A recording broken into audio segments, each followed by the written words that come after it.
Hi guys, welcome back to the Blood Moon broadcast.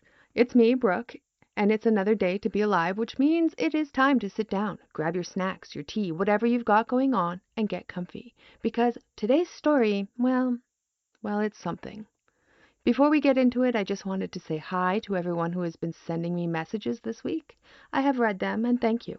You guys are super sweet. And honestly, probably a wee bit unhinged in the best possible way, so thank you for that. Okay, so a quick housekeeping. If you're new here, welcome. I am so glad you found us. Go ahead and hit that subscribe button so you don't miss anything. Make sure you follow us, whatever it takes. And if you have been here a while, thank you for sticking around. I mean, seriously, it means everything. And I mean everything. Because it is pretty much the point of having a podcast, right? To have people listen. So thank you very much for sticking around.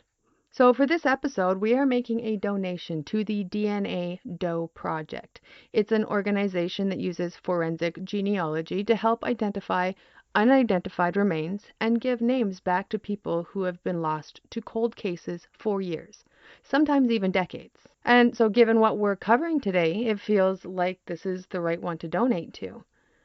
If you want to check them out or you choose you want to donate yourself, their website is DNADOProject, all one word, .org. Because every bit helps them take on more cases and give names back to the deceased. Okay, this episode took me down a rabbit hole I was not prepared for. So let's get into it. On the morning of December 1st, 1948, a man is found dead on Somerton Beach in Adelaide, South Australia. He's lying on his back against the seawall, dressed impeccably. He had a suit, a tie, polished shoes. Everything was perfectly in place.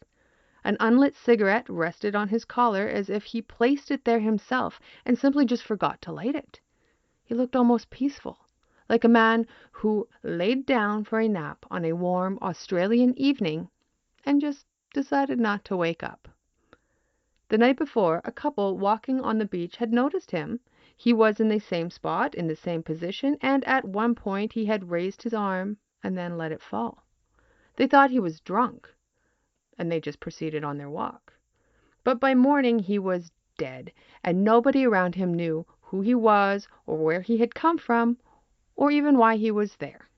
So the police arrive and take one look at this perfectly dressed, completely anonymous dead man on the sand, and immediately understand that they are dealing with something pretty strange. Because when they search his clothing for identification, looking for a wallet, a card, a label, anything, they find that every single tag and maker's mark on every single piece of clothing he is wearing has been carefully and deliberately removed. His jacket, his trousers, his shirt, even his singlet.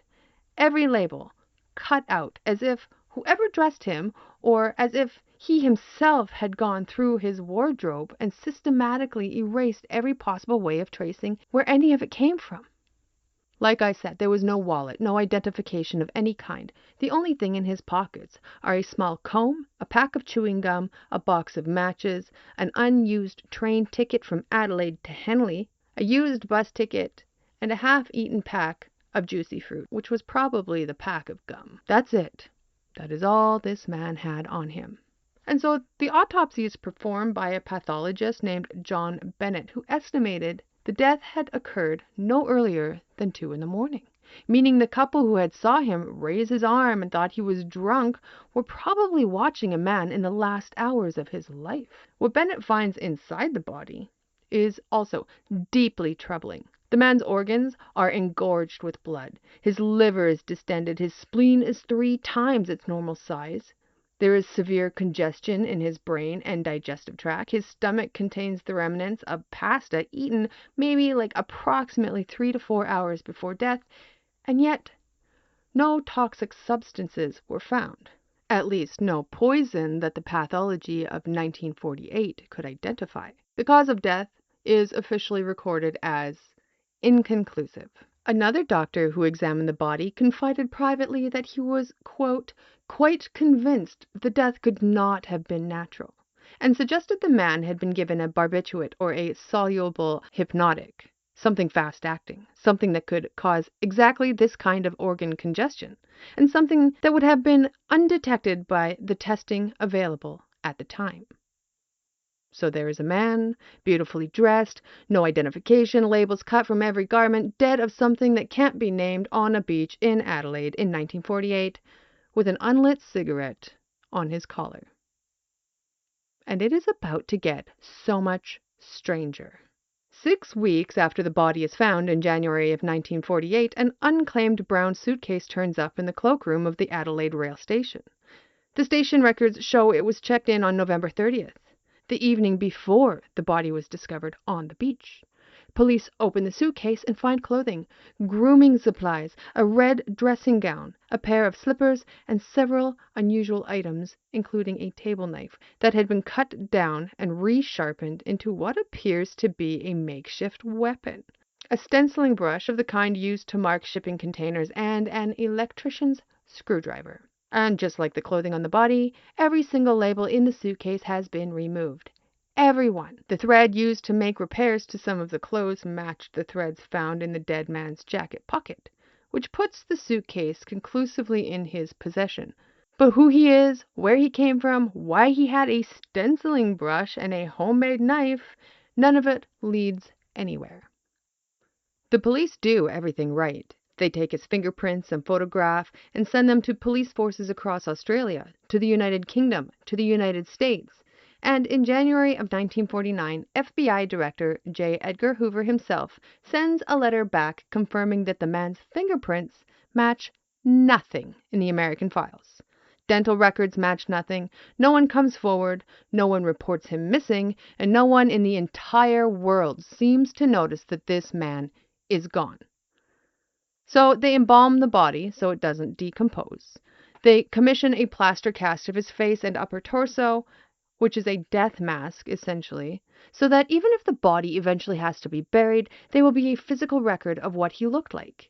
Then they bury him at West Terrace Cemetery in Adelaide under a marker that reads, "Here lies the unknown man found in Somerton Beach, 1st of December, 1948.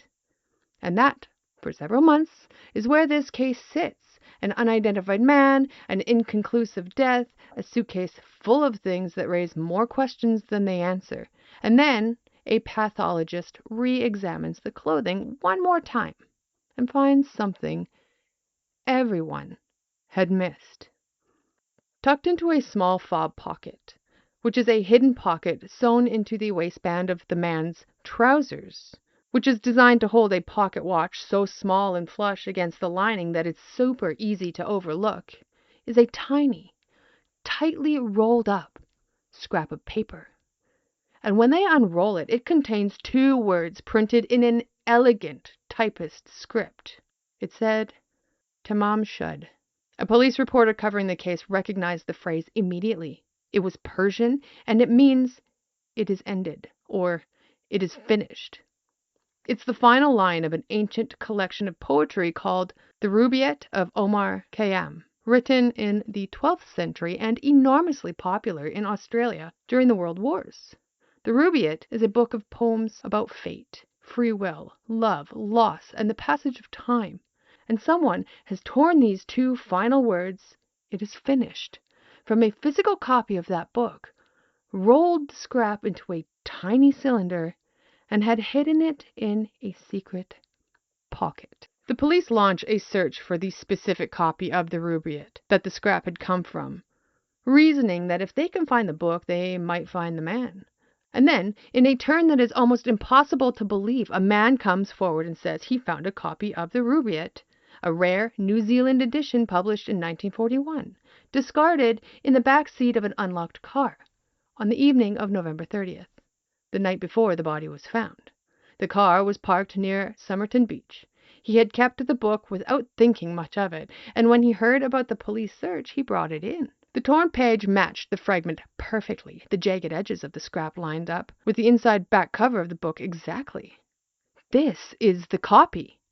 And on the inside back cover of that book, under ultraviolet light, detectives can see indentations left by a pencil that had since been erased. Someone was pressing hard enough on the page above to leave impressions on the cover.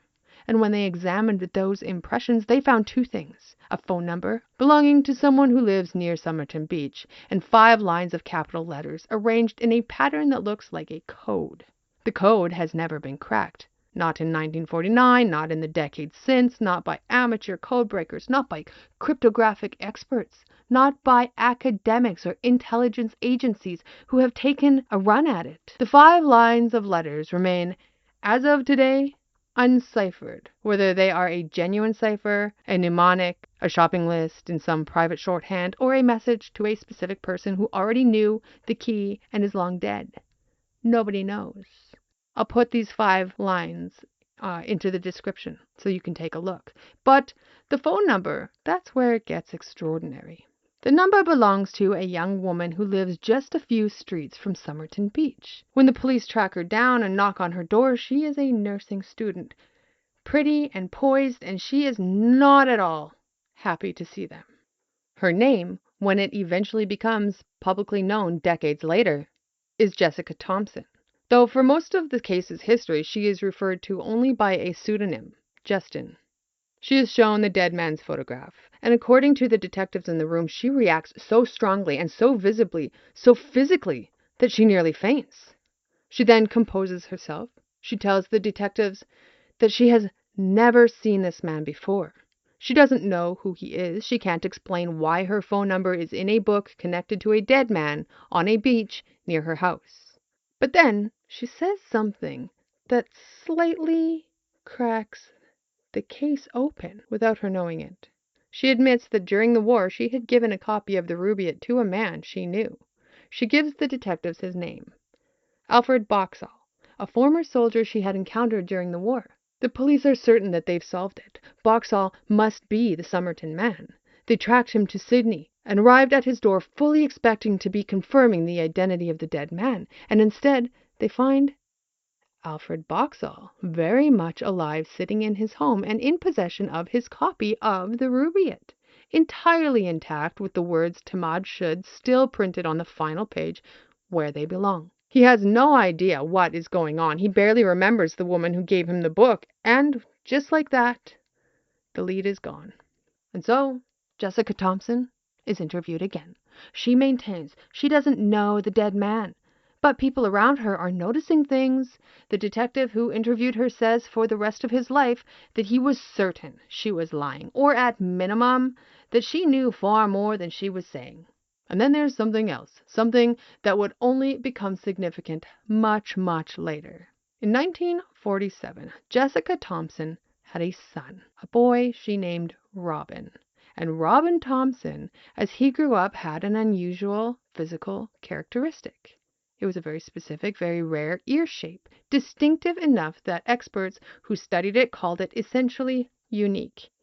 It is also the exact same ear shape as the Somerton Man. Nobody could prove paternity. Nobody could prove anything. Jessica Thompson died in 2007, having never publicly confirmed or denied any connection to the dead man on the beach, and she took whatever she knew into the ground with her. For the next 7 decades, the Somerton Man lay in his concrete-sealed grave at the West Terrace Cemetery, and the world tried to figure out who he was. Theories multiplied. The Cold War context felt significant. Adelaide in 1948 was not far from Woomera, a top-secret British-Australian military weapons testing facility, and nearby Radium Hill was a uranium mine operating in deep secrecy. The dead man's physical condition was extraordinary. Investigators noted he was in peak physical shape, with calves like a ballet dancer's, suggesting someone who trained seriously and professionally. The deliberate removal of all identification, the undetectable poison, the secret pocket, the cipher, the phone number of a woman who nearly fainted at the sight of him and then claimed not to know him at all. Every single piece of this pointed towards intelligence work. But then, in 2021, with the permission of his descendants, the grave was opened. The body of the Somerton Man was exhumed for DNA analysis. Hair had been preserved, inadvertently caught in the plaster when the death mask was made. And in 2022, Professor Derek Abbott of the University of Adelaide, working with renowned American genealogist Colleen Fitzpatrick, announced what they had found. The Somerton Man was Carl Webb, born in Melbourne in 1905. He was an electrical engineer and instrument maker. He had a brother-in-law named Thomas Keane, which matters because the suitcase left at the Adelaide station had some items initially thought to be labeled Keane, a connection that had always seemed tantalizing but unexplained. He liked poetry. He wrote his own. Professor Abbott noted, almost gently, that a man who liked poetry and wrote his own might well have chosen those two final words, "It is finished," as his last statement. South Australian police have not officially confirmed the identification. Forensic Science South Australia declined to comment when asked, and the case remains officially open. And even with a name, even with Carl Webb, Melbourne 1905 electrical engineer, almost nothing is actually explained. Why was he on the beach? Why did he remove every label from his clothing? What is that cipher? Who is Jessica Thompson to him? Really, why did the sight of his photograph make her nearly collapse? Was Robin Thompson his son? Did he poison himself deliberately, or was he poisoned? Was he a spy? Was he a jilted lover? Or was he someone who had simply decided on the warm evening of November 30th, 1948, that it was finished, that the end had come, and he had walked onto the beach to meet it? Nobody knows. After 74 years, after a death mask and a plaster cast and a concrete grave and a DNA extraction from hairs caught in the plaster, we have a name, but that's about it. On the inside cover of the book she gave Alfred Boxall during the war, Jessica Thompson had written out a verse from the Rubaiyat. It goes, "Indeed, indeed, repentance oft before I swore, but was I sober when I swore? And then came spring, my threadbare penitence a pieces tore." Someone left flowers on the Somerton Man's grave for years after he was buried. For decades, at odd intervals, fresh flowers appeared on that concrete sealed plot. Nobody ever saw who left them. Nobody ever came forward to claim responsibility. The flowers just appeared and then stopped appearing. And nobody ever found out why. His name was Carl Webb.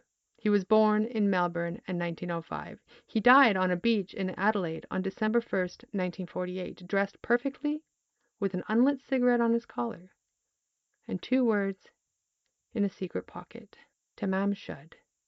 It is finished.